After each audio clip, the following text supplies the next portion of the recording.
I like you must have a business card. Well, yes, I do. Thank you. You do? At 13, you have your own business card. OK, that's a nice start. I'll get in touch with you later. Sure. What do you do? Oh, well, mainly, I like to call myself a software and cognitive developer because I love developing with cognitive computing and artificial intelligence. I am an algorithmist. I love working with, designing, and implementing algorithms. I'm a keynote and TEDx speaker. I'm an author. I've written a book, and I'm working on another one about IBM Watson. And, of course, I'm also an IBM champion for cloud and honorary IBM cloud advisor. Oh, where did I go wrong? Someone just get me a flannel countdown. Do you go to school? Well, I'm currently homeschooled in grade 8, going to grade 9 now. Wow. Okay, so you're bright. Artificial intelligence, it's taking over the world. Is that fair to say?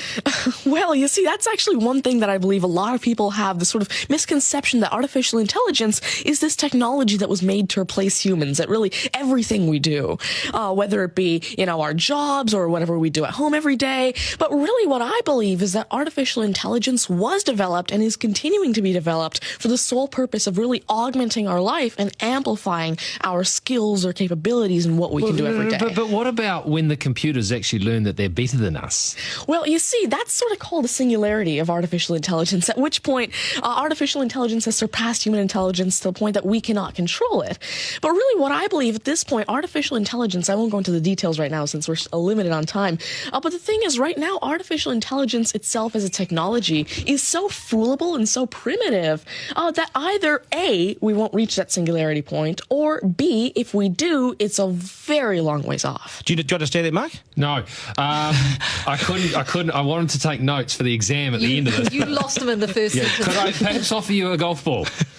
There you go. Thank you very much. You do this YouTube channel, which you teach people. What is that all about, and who is your target audience? Yeah, sure. Now, I actually have a YouTube channel called Tanmay Teaches that I've been running for around 6 years now, and it has over 144 videos and now 22,000 subscribers. And so on it, I love to teach about computing, really programming, these algorithms that I develop, machine learning especially, math, science, and especially technologies like IBM Watson. Because, of course, I like to share my knowledge because I realize that there's this lack of resources for people to learn about technologies like AI, which is why I absolutely love sharing my knowledge through, of course, these YouTube videos, the books that I'm authoring, the keynotes that I have, and really Watson comes in here in such a great way because Watson allows me... What's Watson? Sure. Mark thinks he's a golfer, but what is Watson? Now, IBM Watson is essentially a cognitive system that allows developers to incorporate cognitive and machine learning into their applications without having to code in the actual intelligence. And what this means is that, of course, right now, really one of the main reasons developers aren't incorporating more machine learning into their apps is because it's so hard to do. It's really difficult to incorporate intelligence because... I'm going to take this somewhere else, this interview. Has the Homeschooling Association of the World got hold of you as the front person? Oh, well, there is actually a Homeschooling Legal Defense Association, I believe, HSLDA, in Canada, and I actually had a keynote for them last year in Niagara Falls. You're the poster boy for homeschooling, aren't you? Well, I did have a keynote for them, and I talked a lot about the advantages of homeschooling and why it's great for kids who want to go into different and really targeted subjects. Okay, I want to get right down to business now. When did you realise you were bright and smart, and smarter than most? Well, I originally started coding when I was 5 with simple languages like Fox Pro and Batch. But eventually, at 9 years old, I had my very first iOS app accepted into the Apple App Store called T-Tables. But did your mum and dad do something to you between 0 and 5? They plug you into the wall? What did they do to you? At 5, you were coding. Are you smarter than your mum and dad, by the way? Oh, already? Well, I have...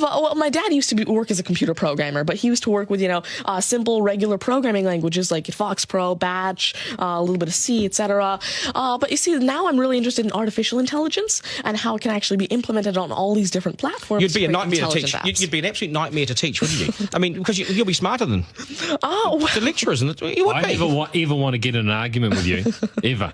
But I would like to see you on a quiz show because I think you would nail that. Well, you see, there is one thing that I've been working on, and it's essentially an app called Ask Tanmay, an NLQA system, And so essentially, it's a system that can take your natural language questions and answer them for you using Watson and artificial intelligence. And actually, the original reason why I made Ask Tanmay, there's an Indian version of the Who Wants to Be a Millionaire show called KBC, which I originally wanted Ask Tanmay to play. So that actually ties in quite a bit with what I wanted to do. It's nice to see you. Do you get because you're homeschooled? You wouldn't go to school dances and things like that, would you? School socials and things? Do you get well, I actually used to be regularly schooled until grade 6. Right. Then I became homeschooled, and so of course I still do have my This is friends still from a school. victory for public schools. Take that golf ball and bring it back to me when you've actually worked out a way in which it'll always go straight.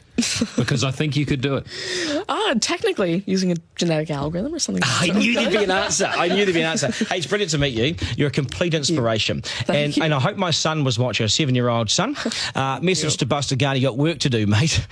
Do your homework, and we got to sharpen things up. Nice to see you. Thank you very much. much. All the very best. Thank You're you. amazing. Thank you. You're amazing. Okay, news is next, and then we are joined by today's panel, which won't be as smart as this guy, but they'll still be good, and we will head back to the beach as well for a game of 9 and 10. So much pressure now on the contestant in 9 and 10 just to rip through it and get it right. It's coming up after 8.